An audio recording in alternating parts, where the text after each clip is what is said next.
Just over 3 weeks ago, I did a review on this Alpha dongle, game-changing Alpha dongle, and that was kind of like super impressive, really impressive kind of dongle, which literally shook the dongle madness scene.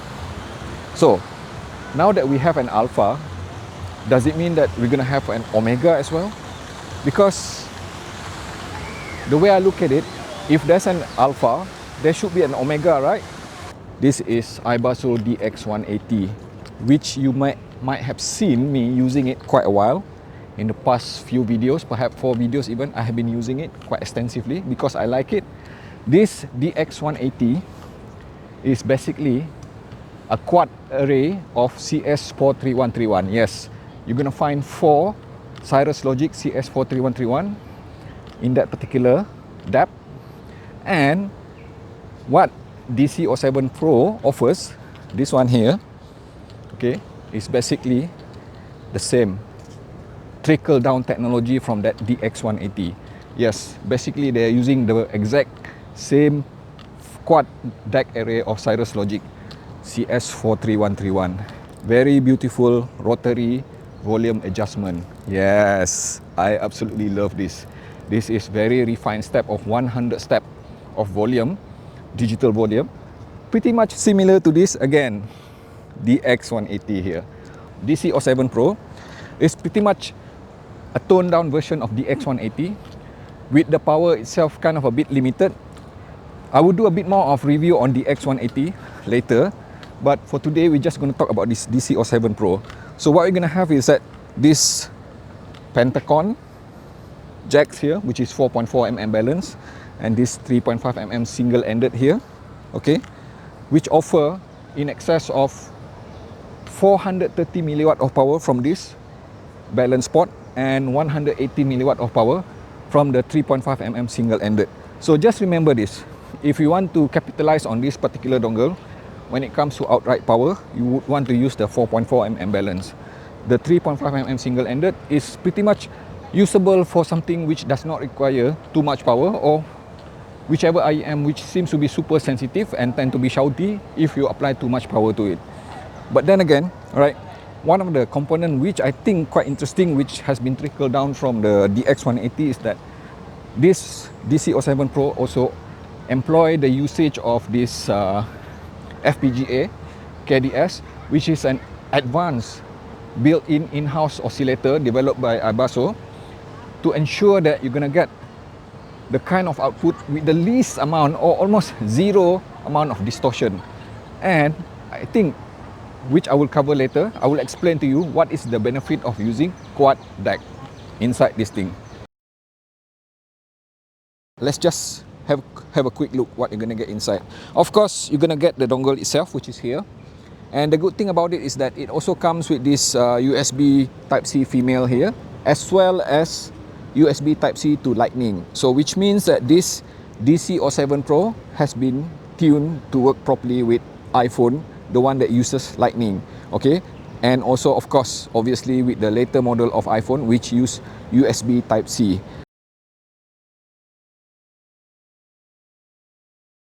And immediately you can see there's a lot of feature here, okay? And especially here, let me show you. Changing the volume, this rotary volume, 100 step. Very beautiful. And of course, you're gonna have left and right balance, which is pretty much standard. And it also offer one of the key element you would want to have DC07Pro is that the 2 different type of filter.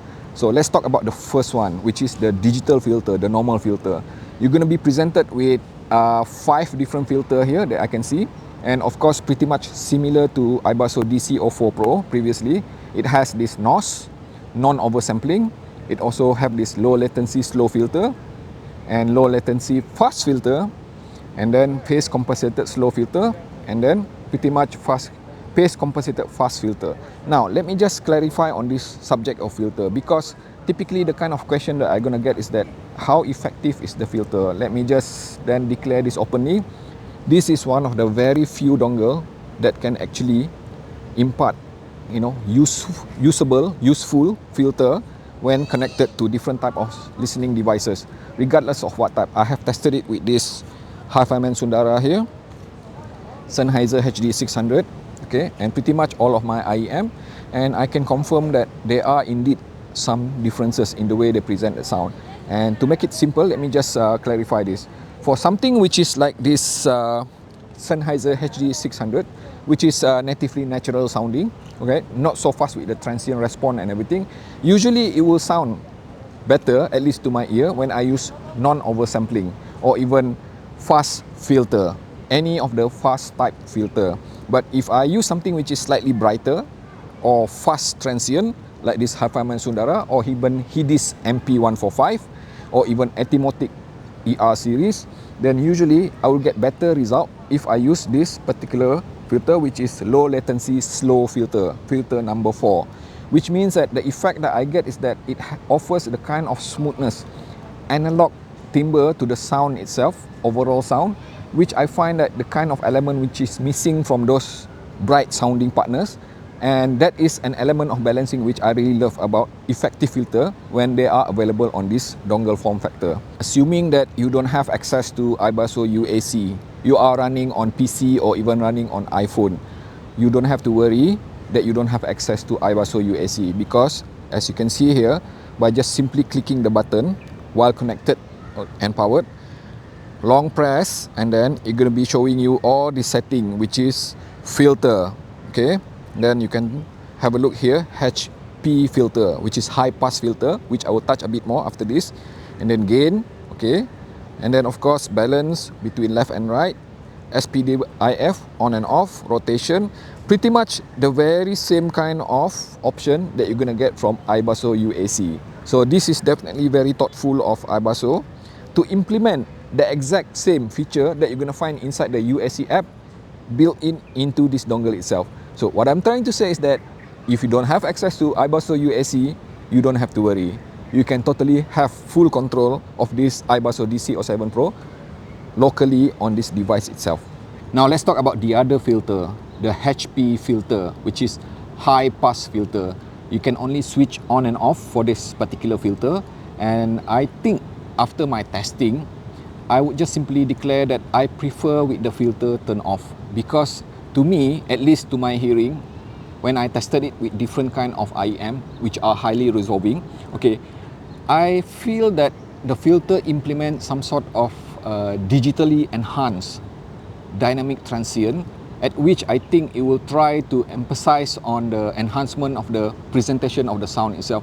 So despite sounding kind of like, you know, really good with the dynamic itself, it gets a bit more resolving, a bit more resolution, a bit more detail, especially with the micro detail. I do not feel that the sound itself being natural.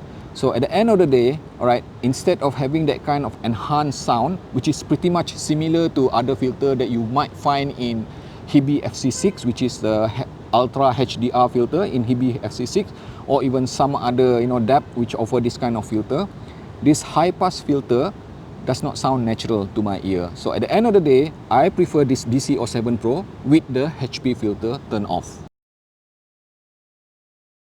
So how powerful is this DC07Pro as compared to the standard that we are seeing nowadays, especially for VRMS rated dongle? And remember earlier, it offers 430 milliwatt of power per channel at 32 ohm, which is super impressive. And I have done some testing. Indeed, this DC07Pro is super powerful. I have in fact spent quite a lot of time using it with my Hi-Fi Man Sundara here, which is not an easy magnetic planar to drive. And I was able to achieve a proper listening level of loudness, okay? The kind of level of loudness which I consider as wholesome at around 60 out of 100. So the example that you can see here is pretty much like, you know, I attach it to my PC. At my PC, I set the volume to 100% so that I will be controlling only on the DC07Pro, and set the high gain, set it to high gain, and then set the volume at just 60 out of 100. So you get an idea how powerful it is. But then again, let's just compare it with the rest of the competition. I have recently also tested this particular dongle here, which is Onyx Alpha. This thing is even more impressive. I will openly admit that. For the same level of loudness, listening level, I needed only 54 out of 100. It is powerful, but not as powerful as some of the very best in the market nowadays, which is in fact pretty much similar to iBasso DC Elite. You might be wondering, does that quad array of Cirrus Logic CS43131 impart any kind of improvement in terms of sound and performance? And my answer is yes, it does. Just imagine this, iBasso DC04 Pro, which I have reviewed some time ago, which was super impressive. One of the key reasons that I love that iBasso DC04 Pro was because it sounded very wide and very open with soundstage. Pretty much in the same league with Cayin RU7 and Luxury&Precision W4 or even Onyx Alpha. And you can be rest assured that iBasso DC07 Pro takes that from iBasso DC04 Pro and then improve it a bit to offer you even more open sounding, wider sense of sound, okay? Pretty much similar to what you're gonna get from this iBasso DX180. Yes, that is pretty much one of the key things which I observed. And of course, I did mention earlier the high pass filter. If you ever need a bit more of resolution and imaging, a bit more of dynamic enhancement, you can just simply turn on the high pass filter and then you're gonna get high fidelity to a point that I don't think you can go any higher than that. Being a flagship dongle from iBasso alongside iBasso DC Elite, this DC07 Pro is definitely the kind of performer which you can expect, for a flagship dongle. For example, it is definitely one of the most analytical sounding dongle in the market nowadays, alongside a few other top performing dongles, and it is also highly musical. The key differences that separate between all of these dongle are, at this level, usually not the technical aspect itself, because pretty much technical is technical, but the most important aspect is the sound itself, the timbre, the tonality. Most of the time, when you look at some of the competition in the market, they tend to be kind of like very surgical, clinical with the way they present the macro and micro detail with the resolution itself. Focus a bit more too much on being studio kind of high resolution or hi-fi.